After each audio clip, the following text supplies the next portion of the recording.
Hello, intro students.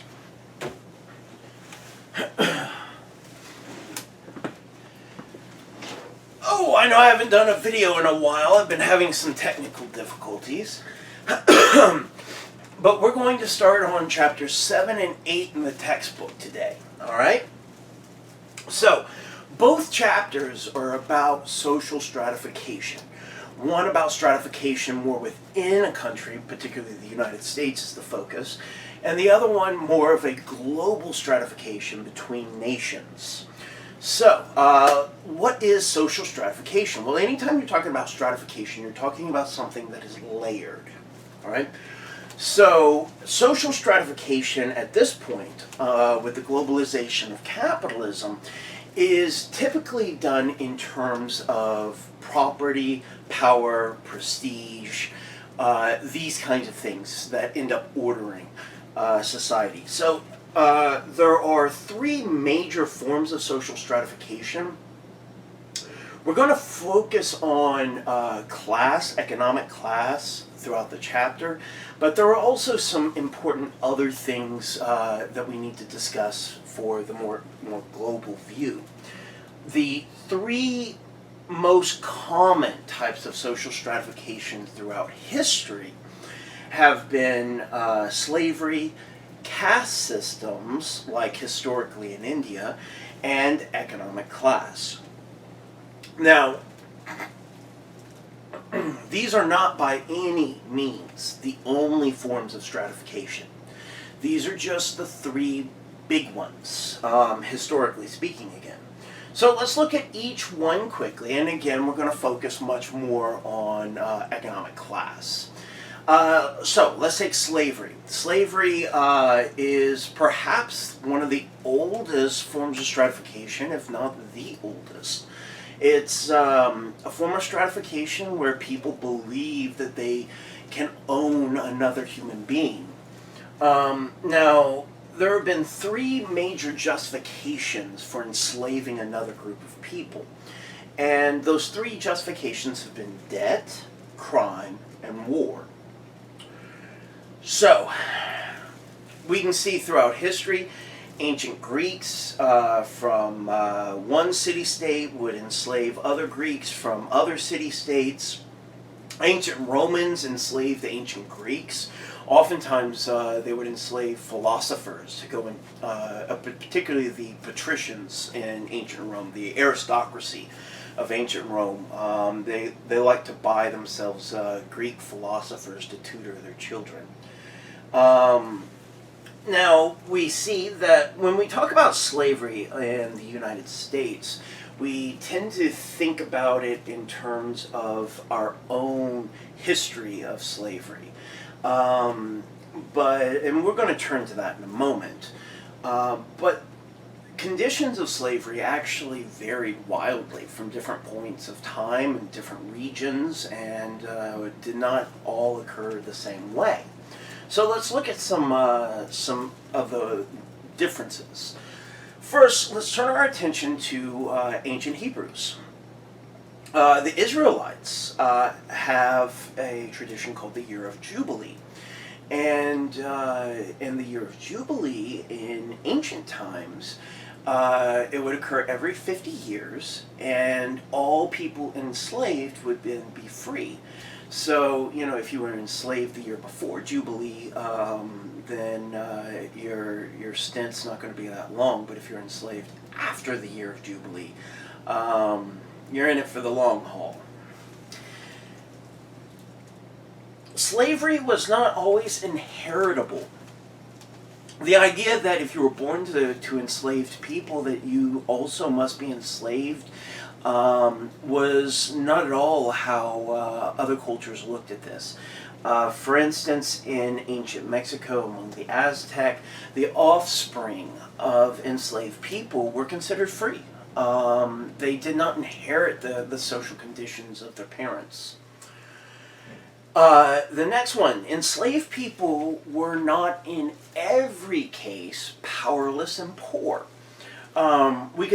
Now this is very rare, but we can turn our attention to ancient China to find examples.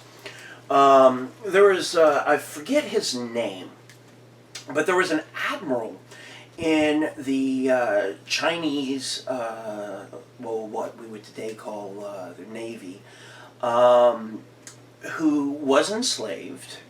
He was enslaved to the Chinese emperor directly.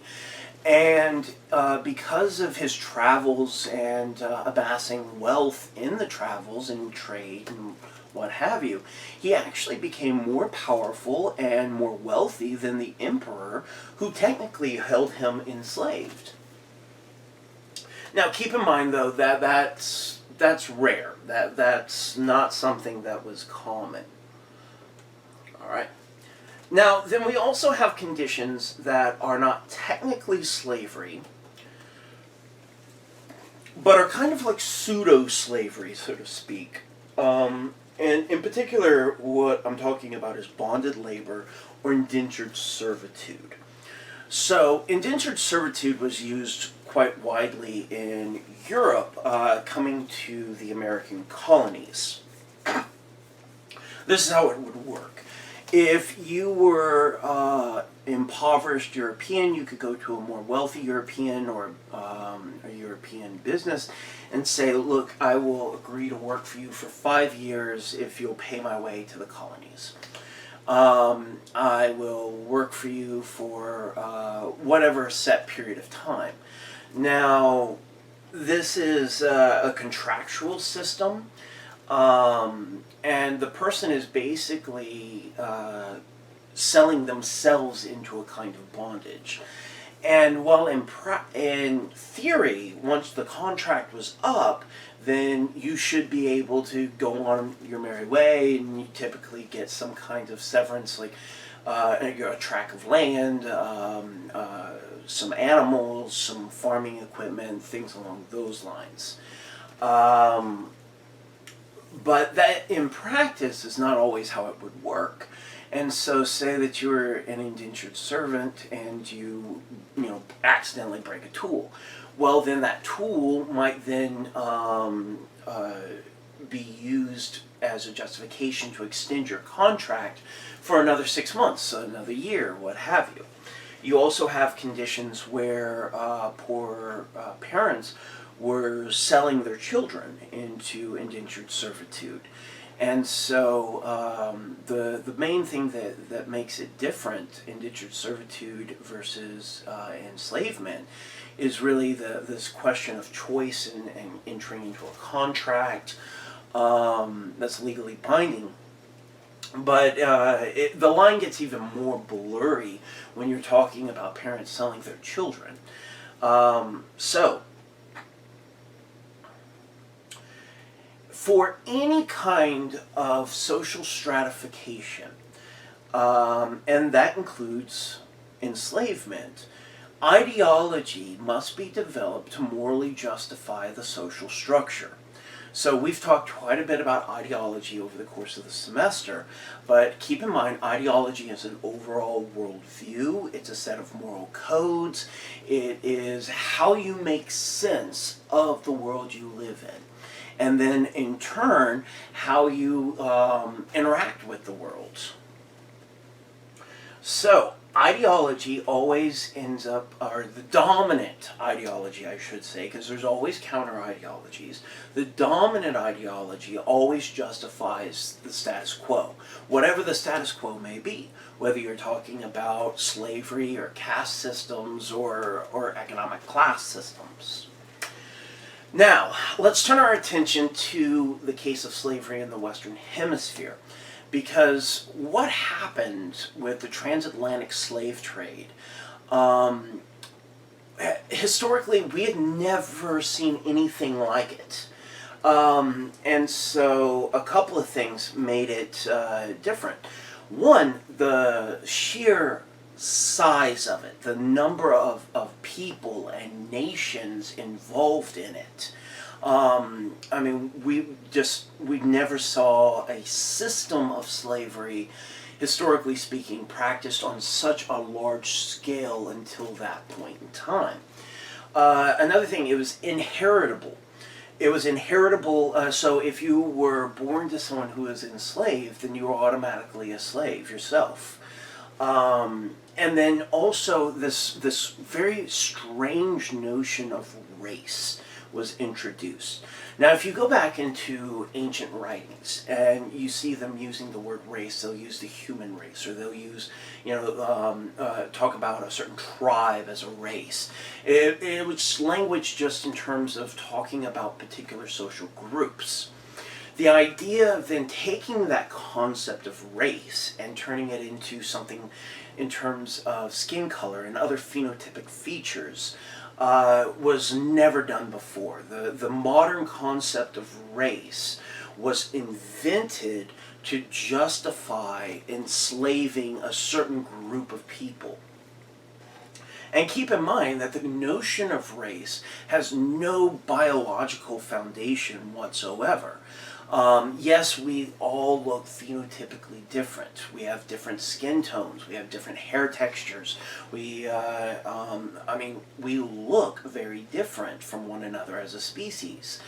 But when you're talking about the deeper genetics or our genotype, the DNA that actually makes us human, we're actually very similar to one another. And the epigenetics and phenotypes that end up governing things like how much melanin your skin tone produces, or how much melanin the cells of your skin, produce, has nothing whatsoever to do with athletic ability, with intelligence, with anything along those lines. So, there is no biological basis for race. It's entirely a socially constructed concept. But as we learned with the Thomas theorem, if things are believed to be true and people act on them, then they have true consequences. And race works in the very same way. People believe in it, put it into action, and it has very real social consequences. So let's turn our attention to some history. The first European to enslave an African and open up the first slave markets in Europe, specifically for the selling of enslaved Africans, was Prince Henry, the Crown Prince of Portugal, also known as Henry the Navigator. And this occurred at the end of the 15th century, 1400s. Now, we also, you oftentimes will learn from a very Anglo-centric perspective in history that the first enslaved people to be brought to the American colonies was in Jamestown in the 1600s. That actually is not accurate. That's an Anglo-centric perspective on the colonies. The very first enslaved Africans to be brought to what would later become the United States were brought by the Spaniards to Florida in the 1500s. So, 16th century. Now, the concept of race, the modern concept of race, and how we use it today, began to start in the 17th century, the 1600s. Now, something like this, though, doesn't happen all at once. It develops slowly over time. One of the things that you saw in the North American colonies is that a lot of indentured servants and enslaved people from Africa were living in very close quarters with one another. They were developing relationships, friendships, romantic relationships. They saw themselves to have more in common than the wealthy plantation owners that held them in bondage in one way or another. And you saw many uprisings. Bacon's Rebellion is one famous example, where you had indentured servants and you also had enslaved people from Africa working together to try to change their social conditions. And we see that one of the things that developed was this idea of whiteness as property, or the idea that for indentured servants, if they threw in their lot ideologically, with the wealthy Europeans who held them in contractual bondage, that the idea was that this notion of abstract liberalism or meritocracy, that you too one day your contract will end and then you can become wealthy and own tracts of land just like me because of your skin tone. But if you throw in with enslaved people with their darker skin tones mark them out as, and they would use biblical references like the son of Ham, the sons of Ham, who will always be enslaved. And so the racial ideology, the modern racial ideology, was just being developed during this historical period. And it was entirely due to more affluent whites or European Americans' fear of slave rebellions. Now, 1791 to 1804, important period of time. That was the years of the Haitian Revolution. Now, the Haitian Revolutions, the first revolution where formerly enslaved people descended from Africans overthrew the Europeans who were holding them in bondage, the French in this scenario, and were able to establish their own country. Now, Haiti was an important area for trade, for merchants. And so once the formerly enslaved people took over Haiti, they also took over the merchanting. And so you imagine this, after 1804, you're living in Georgia or South Carolina, in a state that's still practicing slavery, and you see these black sailors sailing in. This fed into this fear that the enslaved would rise up and fight back. And then we see this manifesting in the Nat Turner uprisings in 1830s. So Nat Turner was an enslaved person who was able to escape from the plantation that held him in bondage. But instead of going north and just seeking out his own individual personal freedom, he goes back in and he starts freeing, liberating plantation after plantation, and growing a sizable group of people who are marching across the South liberating plantations. The U.S. military was called in. Nat Turner and those who were following him, most of them were lynched. Those who were not were sent back to their former plantations. Now, after the Nat Turner Rebellion, even harsher conditions were imposed on enslaved people in the form of slave codes. W.B. Du Bois, whom you should be familiar with, remember, he was a founding member of an American way of looking at sociology.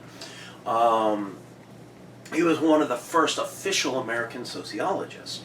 Now, this is a quote, so please excuse my language. I am quoting W.B. Du Bois here. But he cites this as being the time period when gun culture in the South developed. Here's the quote. Gradually, the entire white South became an armed camp to keep Negroes in slavery and to kill the black rebel. Now, I said gun culture. Does that mean that I'm saying that we should be anti-gun or that guns inherently are racist? No, that is not what I'm saying. Here's the difference. If you're looking at a gun as a tool, as an instrument, as something to use for hunting, for sporting, for home protection, that's one thing. When you wrap an identity up with your gun, where your gun becomes part of your self-definition, or the amount of guns you have is a part of your self-definition, that is gun culture. And gun culture in the South ends up starting right after the Nat Turner uprisings of the 1830s. Now, the Civil War did not magically erase racial inequality. Many people think that, but it doesn't. Also, the Civil War was over slavery. All you have to do to demonstrate that to yourself is to go and look at the declarations of war by the southern states. Every last one of them lists protecting the institution of slavery as being their main goal in rebelling against the United States. So, after the Civil War, you have the Reconstruction of the South that was deeply politically unpopular. That was also quickly ended. The Freedmen's Bureau was shut down about 10 years after it was established. 1877 really marks the final end of Reconstruction. And people were already saying, oh, we've arrived in 1877. We've solved the issue of racism, right? So what we end up seeing is the establishment from slave codes to black codes. We see tenant farming, where oftentimes African Americans who only had experience with agricultural labor had to go oftentimes back to the white plantation owners who had formerly held them in bondage and asked for a tract of land, in which case most of the labor, the value of the labor in the farming would go to the landowner, and people living in these conditions of tenant farming were in dire poverty. We're talking, just steps away from starvation. And just like wealth can get passed down through generations, so too can poverty, so too can the lack of opportunities. Because as we've discussed before, not only do you pass down property through the generations, you also pass down things like social networks and which networks that you belong to. So we see that the practice of educational segregation and Jim Crow segregation was found unconstitutional in 1954 by the Supreme Court, Brown v. Board of Education of Topeka, Kansas. This is almost a century after the Civil War. It's about 90 years, if we want to get technical, 89 years. After the Civil War. And so you have that whole period of time where the American legal system and economic systems were set up to give privileges to some racial groups while denying those privileges to other racial groups.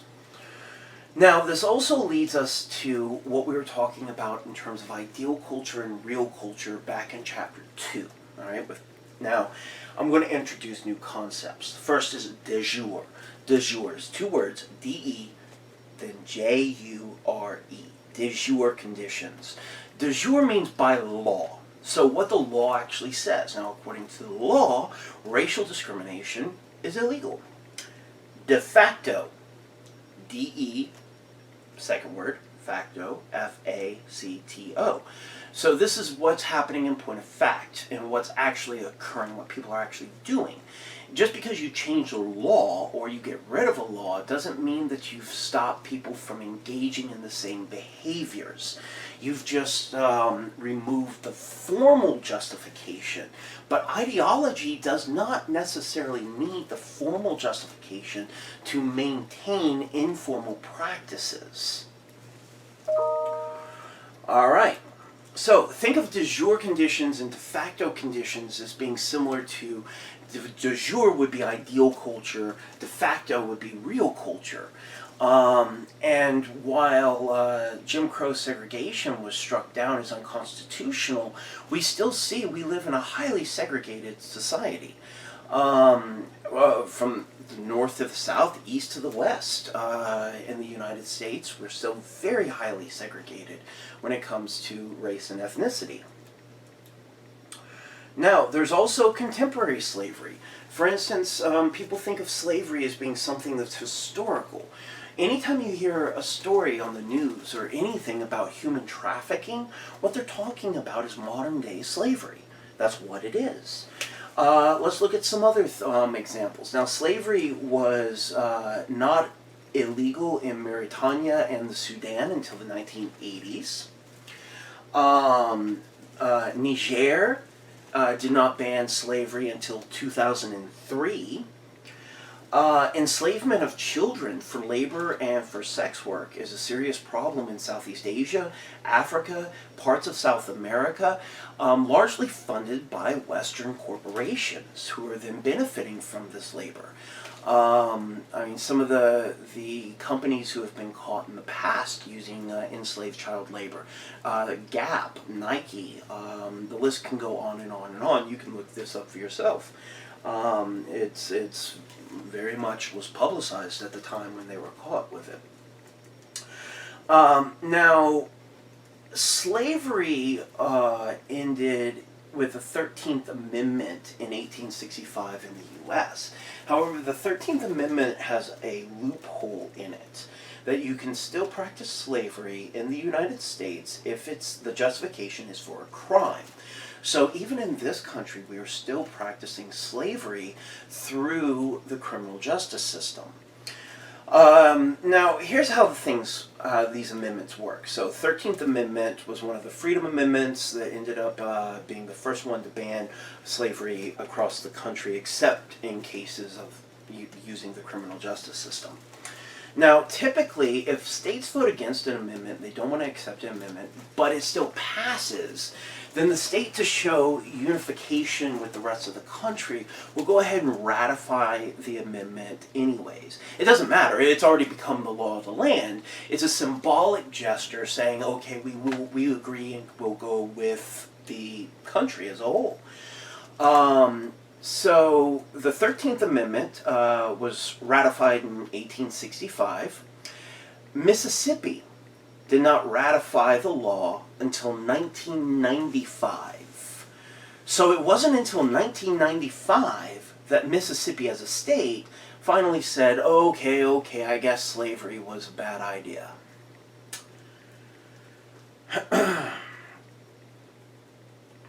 Okay.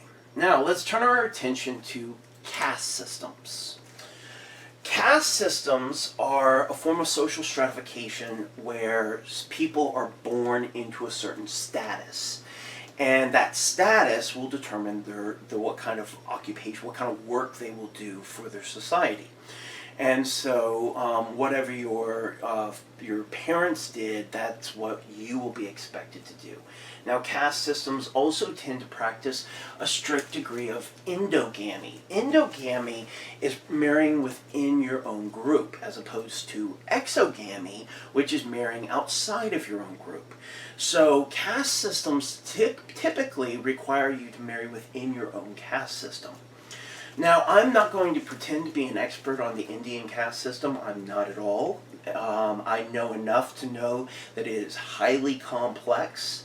I know that there are many divisions and subdivisions within the caste system. I know the Brahmin caste or the priestly caste is considered the highest status. I know that the Dalits or the untouchables are considered so lowly that they're not even considered on the caste system. I also know that the caste system was legally abolished in India in 1949. However, I am also aware from current literature that the caste system is still practiced, again leading us to the differences between de jure and de facto kinds of conditions. So, I mean, India is really the biggest example that we have of a caste system. And so that's the system we go to in terms of discussing caste systems, but we could also discuss caste systems within the context of the United States. Now, Max Weber does this when he's talking about race and ethnicity. Weber talks about the American example and argues that we practice a caste system here in the United States as well. using race and ethnicity. Where, of course, there are exceptions. So you can go to India and find someone who was born in the Dalit caste who was able to go to college, for instance. There's always exceptions, of course. But at the same point in time, we see that the economic systems, and we've already discussed this at length in Chapter 6, criminal justice system, economic systems, political systems are slanted against minorities in this country. Now that means that if you're born into a minority group within this country, that functions then as a status. That status is the very basis for caste systems. And because it does affect where your social location will be in terms of the overall stratification of your society, then that means we do practice a kind of caste system here in the United States. We also practice a high degree of endogamy. Now, while we can look at examples of interracial marriages, the interracial marriages still are the exception, not the pattern. The overall pattern is that people marry within their own racial and ethnic groups, illustrating once again another aspect of how this works as a caste system in the U.S. Now, and again, it was Max Weber who first made that observation, one of the founders of our discipline. So let's turn our attention then to class systems or economic class systems. So this is a form of stratification based on material wealth, material possessions, how much you own. So he who dies with the most toys wins. Within a class system, you can see social mobility. Now, typically when class systems are first getting set up, first being established, there's much greater class mobility than once those systems have become more concretized or more established. At which point then, the class system becomes more rigid and it becomes harder to move up or down the class system. So now social mobility does not always mean upward mobility, it can mean downward mobility too. So people can fall out of the middle class into the working class, for instance. We can also see that gender is a major part of stratification. And gender can be a major part of stratification across any other overarching form of stratification as well. So for instance, you can find gender as a part of stratification under slavery, under caste systems, under class systems across the board. So Henslin, the author of your textbook, states that every society uses gender as a basis for stratification. Well, he's right to a certain degree. It's not fully explained. Every current society uses gender to some degree in its stratification process. With all of these societies that do this at this modern point in time being patriarchal or giving most of the benefits to males and privileging masculinity over femininity. But that doesn't mean that this was always the case historically speaking. And evidence is mounting in anthropology and archaeology that there were at one point matriarchal societies or female-dominated societies. And it does not stretch the imagination to expect that we will find evidence at some point of more egalitarian societies where gender was not as important in the stratification. But in our modern times, that is the case. It is used. Now, current levels of gender inequality vary from nation to nation. Some nations are closer to some degree of gender equity or gender parity than other societies. It depends. There are many ways you can look at this. You can look at it in terms of the percentage of men and women in positions of power. How many men versus women are CEOs or are politicians? How many do they make the same? Men and women make the same for the same work. These are all different measures that you can use to see just what degree of gender inequality does exist, or the degree of sexism. All right. Now, let's look at some global statistics. Of all people who are illiterate in the entire world, 66% are women, which means that that women on a global scale are facing unequal access to education. We also see the practice of female genital cutting. The language used to talk about it is also, it's very controversial. And so you hear female genital cutting, female circumcision, you hear female genital mutilation. These are all terms being used and hotly debated. Typically the circumcision reference is rejected. It makes it sound too banal. But the genital cutting is one way of controlling women until their marriage, and then the husband takes ownership through the marriage rite. And I'm not going to get into details, but you can look up female genital cutting. It's practiced in parts of the Middle East and parts of Africa. We have a tendency in the U.S. to paint areas, geographical regions, and whole continents with a very broad brush. And so it's important to remember that parts of these regions practice this.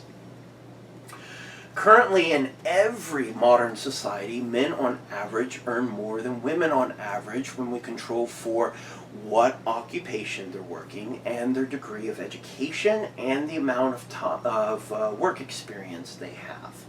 So in the United States, for example, depending on the industry you're looking at, women make 20 to 30% less than men with the same education, same work experience, and same occupations. So when we talk about the gender pay gap, that's what we're talking about. Now, not only do we see stratification within societies, but of course, as I said at the very beginning, we see stratification between societies as well. And we've seen several different models for how to talk about these different ways of organizing. And one way to talk about this that is outdated, but people still use it, is first world, second world, third world. This not only ends up being biased because it implies, first, second, and third is a ranking system, superior to inferior, right? But also, it only would make sense in the context of the Cold War. Since the Cold War officially ended with the fall of the Berlin Wall in 1989, it doesn't make sense to talk about it in this way. So, First World referred to the U.S. and our allies. Second World referred to those nations bound together by the Warsaw Pact, to the USSR, the Soviet Union. Third World would be those areas that were not directly involved in the Cold War. So, like I said, if you hear somebody saying first, second, third world countries or what have you, well, what they're telling you is that they don't understand the language they're using, and they're also being biased. So when I was an undergrad, What I was being taught was, well, we're focusing more on economics, so it's least developed, developing, most developed. But even that is a biased kind of ranking system. What do you mean by developed?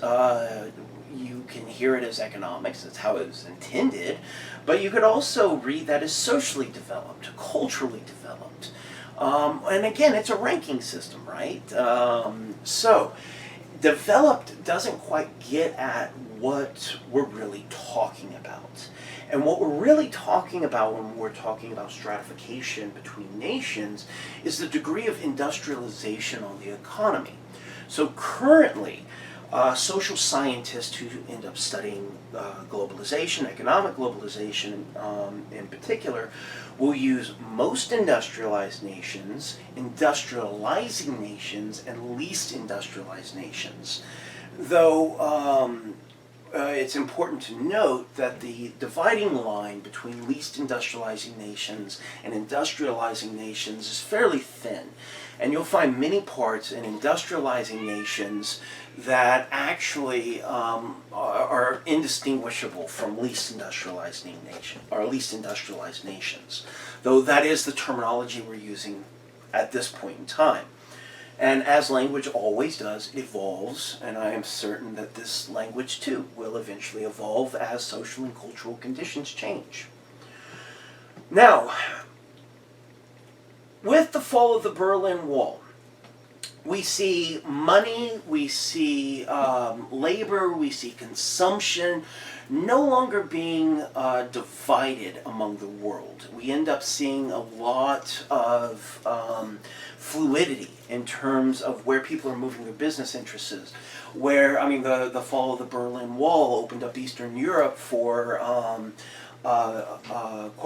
corporate owners and investors to then move sites of production into Eastern Europe and take advantage of the poverty there, where people will accept any working conditions and any pay just so they can have some pay. Now, this ended up leading to a brand new economic class that we had never seen before in history, called the global superclass. This is a new economic category that only counts about 6,000 people. And we can name the 6,000 people. This is not some secret cabal. This is not some conspiracy theory about the Illuminati or any kind of crap like that. This is actual 6,000 people who collectively own more wealth than the poorest 2.5 billion people on the planet. You heard me right, billion with a B. 2.5 billion people. And that's 6,000 that make up this global superclass. And while there are some exceptions, almost all are men, and almost all are white men. All right, in terms of race. Now, make sure that you are looking in the book, your books, to the differences between the most industrialized nations, industrializing nations, least industrializing nations. Make sure to pay attention to some of the conditions that are discussed in the book, such as the Brazilian slums called favelas, where people live in brutal conditions, where there are death squads that are hired to kill kids who are homeless so that they won't beg outside of storefronts. Make sure to read in this, make sure to read about in Cambodia, the guards who shoot people for stealing from garbage dumps, looking for rotted food just to survive, because the food is sold from the dumps as slop for pig farmers, or to pig farmers. All right. Now, how did this occur? It's too easy to say, well, England industrialized in the 1700s and spread out, and that's why we see certain countries, and these other countries could have done the same thing. But notice that England didn't just industrialize and stay in England. Neither did the rest of Europe. The rest of Western Europe anyway. They spread out like crazy through colonialism.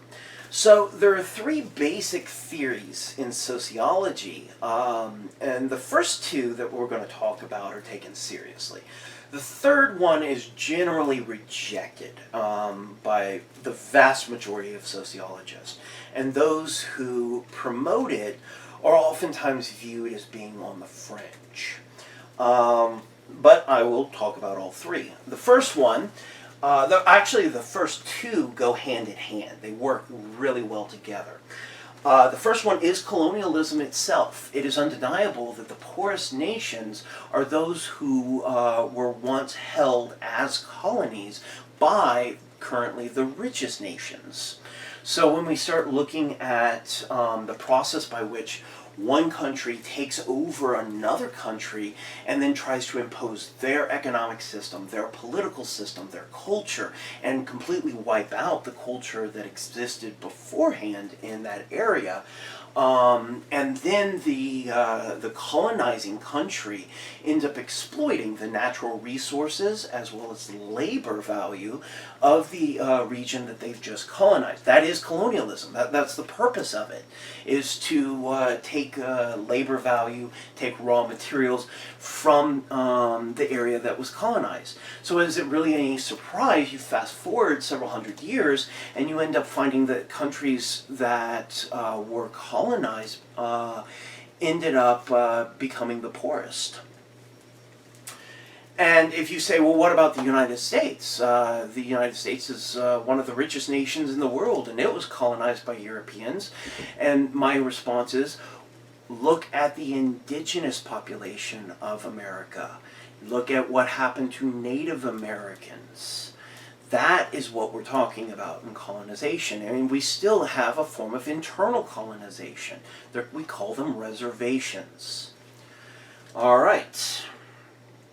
Number two, world systems theory. World systems theory, one of the major theorists behind world systems theory is Emanuel Wallerstein. Now, this is how economic and political connections developed over the history of colonialism and afterwards, ended up tying countries together through international law, through trade negotiations, trade agreements, what have you. Now, Wallerstein ended up breaking up the world's countries into a couple of different categories. So instead of most industrialized, industrializing, least industrialized, he talks about core, semi-peripheral, periphery nations, and the external area. But it roughly corresponds to the same thing. Core nations would be those that were most industrialized. They're the wealthiest nations and the most powerful on the global scale. Whereas semi-peripheral and periphery nations are those nations that are still ending up, a lot of the raw materials, a lot of the value of the labor ends up funneling into the core nations, either directly or indirectly, and ends up keeping the semi-periphery and peripheral nations in a more impoverished state, as well as dependent upon the core nations.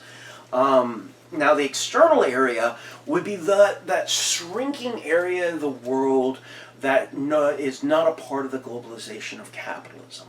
So these would be areas where you still have, for example, a few tribal societies living in traditional conditions around the world. But as I said, those areas are shrinking, and there's not many left, but it still exists. Make sure to look at the example of maquiladoras in Mexico and how NAFTA, as a trade agreement between Mexico, the United States, and Canada, ended up benefiting mostly businesses in the United States and Canada. I've actually driven down through Mexico a number of years ago. A friend of mine was getting married in Monterrey, And my spouse and I took a bus ride down there, and we saw the maquiladoras, and we saw the shanty towns surrounding them, where people have just taken like 10 sheets and stuck them in the ground, and so you have maybe 2 or 3 walls and a tin sheet on top, and then that's where people are living, and then they're spending most of their time in the factory, bottling Coca-Cola or what have you. So the final theory, number 3, the one that most sociologists reject as being based on Western ethnocentrism, as well as being an example ultimately of blaming the victim. And we've talked about that concept of blaming the victim. And that's the culture of poverty. This is almost like a collective technique of neutralization, right? The culture of poverty basically argues that some countries develop a culture that values poverty.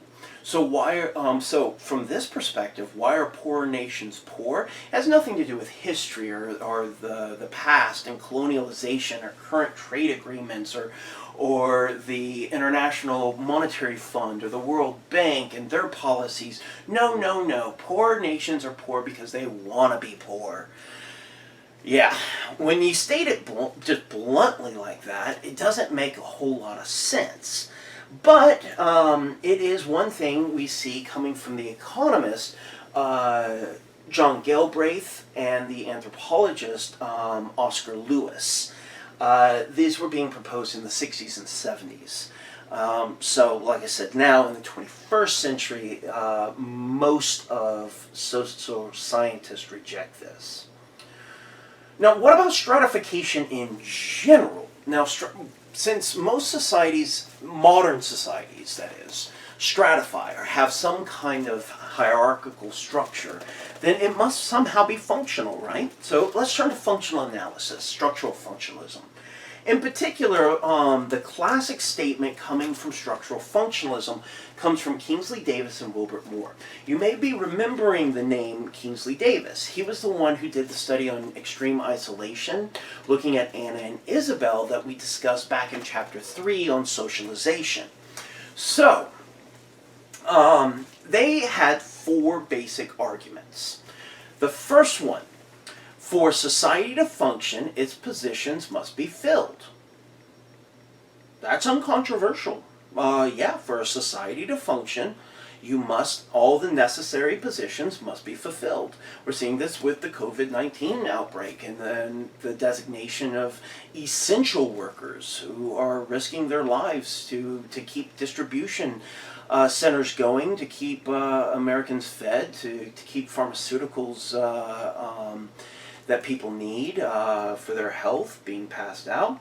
So for a society to function, its positions must be filled, number 1. Number 2, some positions are more important than others. Now you're getting into sticky territory. Some are more important than others. Okay. Well, we certainly act that way.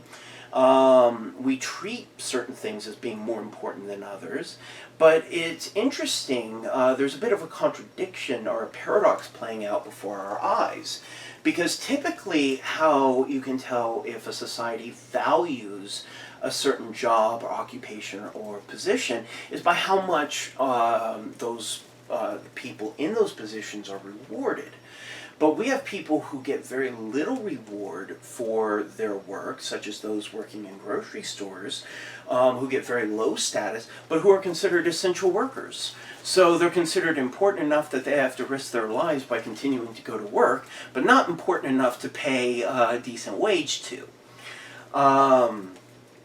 So that's number 2. We're starting to get into the controversy of their argument.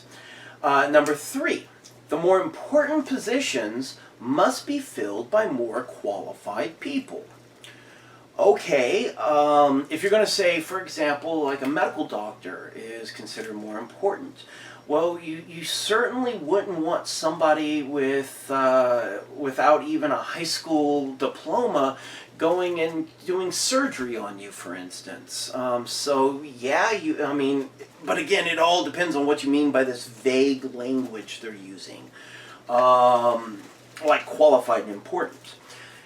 Number 4, To motivate the more qualified people to fill these positions, they must offer greater rewards.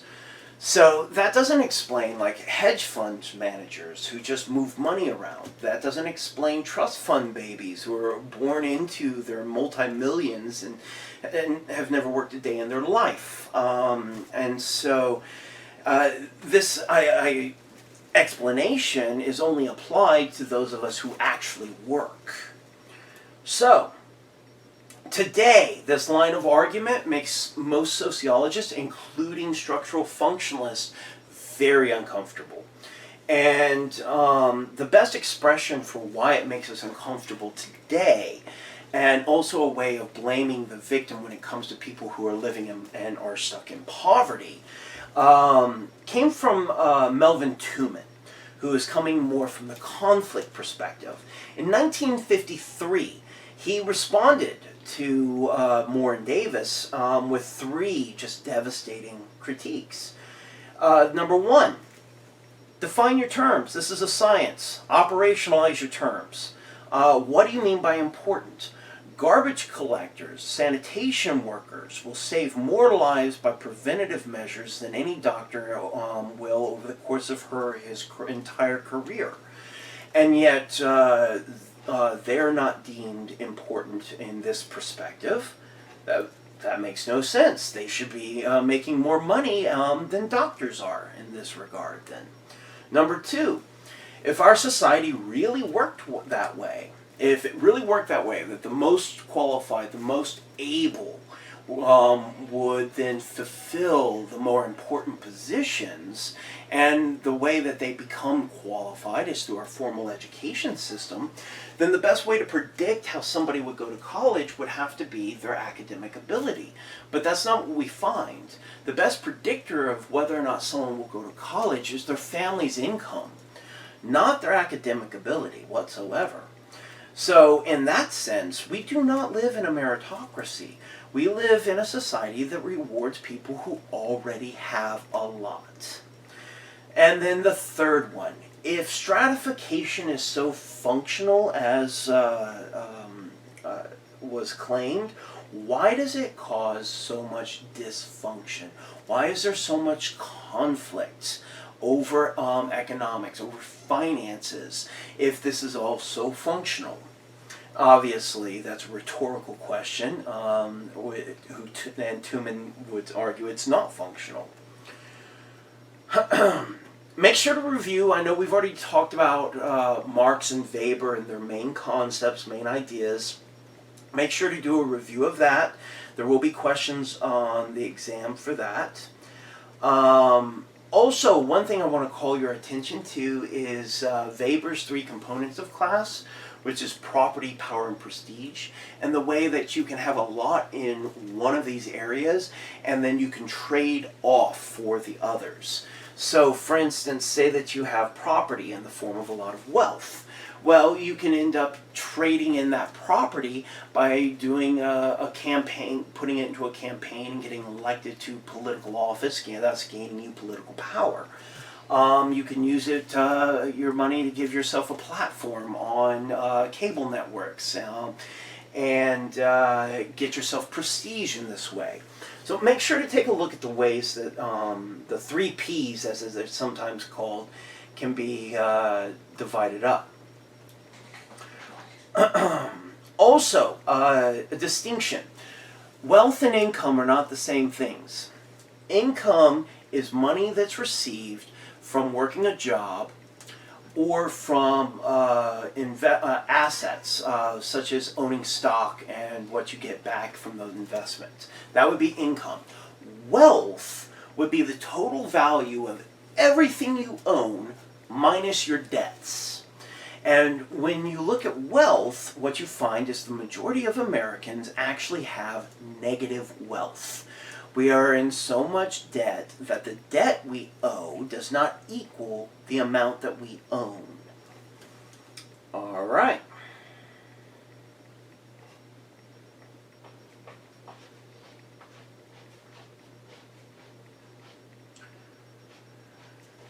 Now, C. Wright Mills, we've talked about this a little bit already, but C. Wright Mills, remember the major conflict theorist of the 20th century, one of the major American conflict theorists of the 20th century, posited the notion of the power elite, and he argued that in the past you really only needed power in one of three areas in your society, depending on which area your society privileged. So, for instance, it could be economics, the military, politics. So, to give you some examples, say you were living in Athens in ancient Greece and you were a part of the Senate, in which case then you would be part of the power elite, just being a part of the Senate. Say that, or think of feudal Europe being an aristocrat, that would give you that political power as well as military power. Now, say that you were in ancient Sparta, where the military runs things, in which case then, if you were at the top of the military, you would be part of the power elite for that society at that point in time. Now, he argued that World War II ended up changing how power works on the global scale, and that for someone to be a part of the power elite, it's not enough for them to just be wealthy anymore. It's not enough for them to be have political clout. It's not enough for them to have influence over the military. They have to have power in all three realms. That doesn't mean that they have to be a politician or that they have to join the military. It could mean that they simply have influence. So they are on the board of trustees for a military contracting company that has many contracts with the Pentagon, and they hold a lot of influence and sway over the military through that, as well as politicians through their dealings with the Pentagon. So that would put one in the power elite today. In other words, all three realms have to be connected. So you're someone who is a celebrity who might be very wealthy is not necessarily going to be in the power elite.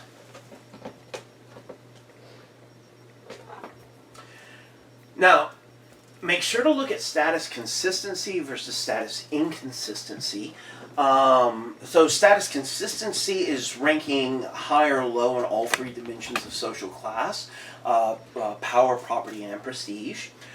Status inconsistency is when someone ranks high on one of them, but low on the others. And this ends up leading to people playing status games, where people will try to impose your lowest status onto you while asserting their highest status, in the case of status inconsistency. Now, status inconsistency is also known as status discrepancy. They're synonyms.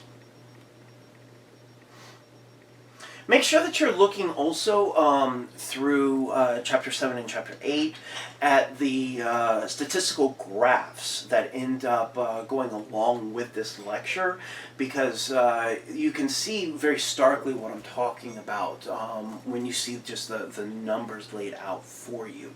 If we were meeting in class, I would be holding the book up for you. Or putting it up on a screen. Also, look at Joseph Call, Dennis Gilbert, the U.S. social class ladder, and how people end up entering into the various classes. So they've broken it into, at the very bottom of the class structure, the underclass, which would have some high school, typically unemployed. These would be people who are so desperate for work that they'll take anything, cross picket lines, what have you. Then you have the working poor, who may be working full-time jobs, but they're still living in poverty and can't make ends meet, typically with high school diplomas or GEDs. Then you have the working class, generally also a high school diploma. These would be factory workers, clerical workers, retail sales, things along these lines. Then you have the lower middle class, high school, some college, Upper middle class is defined almost entirely through education. These would be people who oftentimes go on to postgraduate studies. So these would be your medical doctors, these would be lawyers, these would be some professors, because those of us who teach the arts and sciences don't make nearly as much as those who teach in business and engineering. And so you even see class divides in those terms. And then you have the capitalist class at the top, that are typically people who inherited their wealth.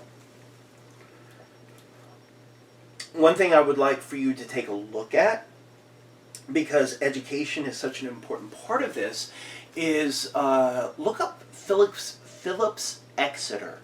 Philipsexeter. Just Google it. Go to their website and look at their tuition. Look at their academics. This is an example of an elite high school that funnels students into elite colleges, that funnel them into elite postgraduate studies that will solidify their position. This type of school, Andover is another example, that the wealthy send their children so that their children maintain the wealth across generations.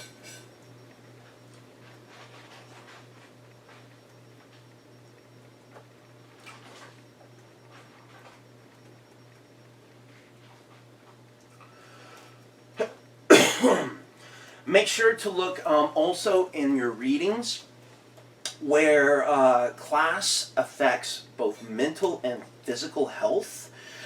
We see strong connectors. You can, poverty, what class position you're in general is actually a pretty good predictor of life expectancy, as well as how your quality of life and how well you'll be. So, I don't know anyone who just wants to be sick. The idea that people who are poor just want to be poor, again, just makes no sense, because it comes with so many problems in terms of physical and mental health. Also pay attention to how family life, education, religion, politics, and the notion of crime, and who's actually suffering from criminal activity, street crimes, things like that. These are all broken up by sections within your readings. You'll be able to easily find them. They're even in the extended table of contents. Now, let's quickly turn our attention to specific types of social mobility. You have intergenerational mobility, where the changes in a single generation in a family ends up affecting the next generation so that they move down the class ladder or up the class ladder. That would be intergenerational. Upward social mobility, exactly what it sounds like. Downward social mobility, also exactly what it sounds like. Now, we have a couple of things here. Structural mobility versus exchange mobility. Structural mobility occurs when there is movement up or down the class ladder due to changes in the structure of society itself. So, for instance, a society stops producing a certain item and people are out of work. They move down the class structure because they were involved in producing that item that the society no longer produces anymore. Exchange mobility is exactly what it sounds. The same number of people moving down the class ladder is moving up. This occurs when, say, an industry is downplayed within a particular country, but another industry rises in its place. And so you have people who were working in that industry are out of work, and they're suffering from downward class mobility, but then this new industry ends up increasing upward mobility for people. And so that's why it's called an exchange. That's why when you're decreasing industry in a nation, in a particular industry, it's so important to offer the people involved in those industries with job training so that they can take advantage of new industries opening up, so that we don't just leave them to the wayside to suffer poverty. All right. So, determining poverty. How do we determine poverty in the United States? The official measure of poverty is calculated to what is considered 3 times a low-cost food budget. This was established back in the 1960s. And it was thought that people who were living in poverty only spent 33% of their budget on food, but they actually spend 20% of their budget on food. So instead of multiplying the food budget by 3, we should be multiplying the food budget by 5 to determine the poverty line. But if we did that, that would end up increasing the number of people who are living in poverty according to official statistics. And so we don't, so that people who are technically living in poverty, economically speaking, are not considered in poverty, politically speaking, and are therefore not eligible for social assistance.